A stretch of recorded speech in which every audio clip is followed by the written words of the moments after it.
কাদের সিদ্দিকী একটা কথা বলেছেন যে ফেব্রুয়ারিতে নির্বাচন না হলে ডক্টর ইউনূসের পরিণতি হাসিনার চেয়ে 10 গুণ খারাপ হবে। এটা কি বিএনপিকে খুশি করা, সরকারকে খুশি করা, নাকি কি কারণে বললেন আমি বুঝতে পারছি না। নাকি সত্যি সত্যি কোনো ইনফরমেশন আছে তার কাছে, নাকি একটা ধারণা যে কি পরিণত হতে পারে। এটা আমি বেশ কিছুদিন আগে থেকেই বলছিলাম যে নির্বাচনটা তাড়াতাড়ি হওয়া দরকার, একটা ভালো সুন্দর নির্বাচন সবার অংশগ্রহণে। যেহেতু আওয়ামী লীগের সম্ভাবনা কম, সুতরাং অন্যান্য সকল রাজনৈতিক দল মিলে যদি নির্বাচনে অংশ নেয়, নির্বাচনটা জমজমাট হবে আওয়ামী লীগের অনুপস্থিতিতে, এবং এটা দরকার। কারণ যত আপনার নির্বাচন না হবে তত কিন্তু অনেক তৃতীয় শক্তি, প্রতি বিপ্লবী শক্তি, তারপরে ওত পেতে থাকা অন্ধকারের শক্তি, তারা কিন্তু একটা সুযোগ নিয়ে একটা বিশৃঙ্খলা তৈরি করবে। তাইলে আর সাংবিধানিক শাসন আর প্রতিষ্ঠিত হবে না।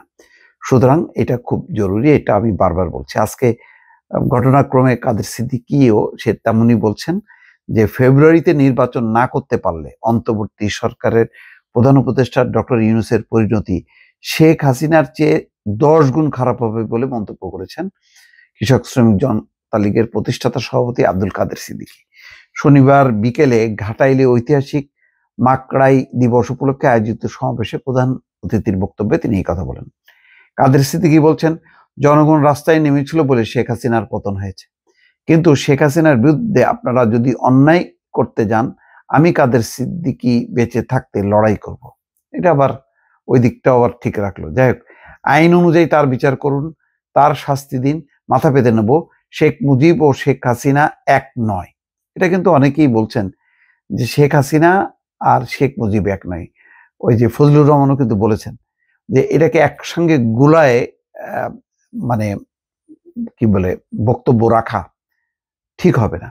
15 বছরে আন্দোলন হয়েছে শেখ হাসিনার বিরুদ্ধে, শেখ মুজিবের বিরুদ্ধে না।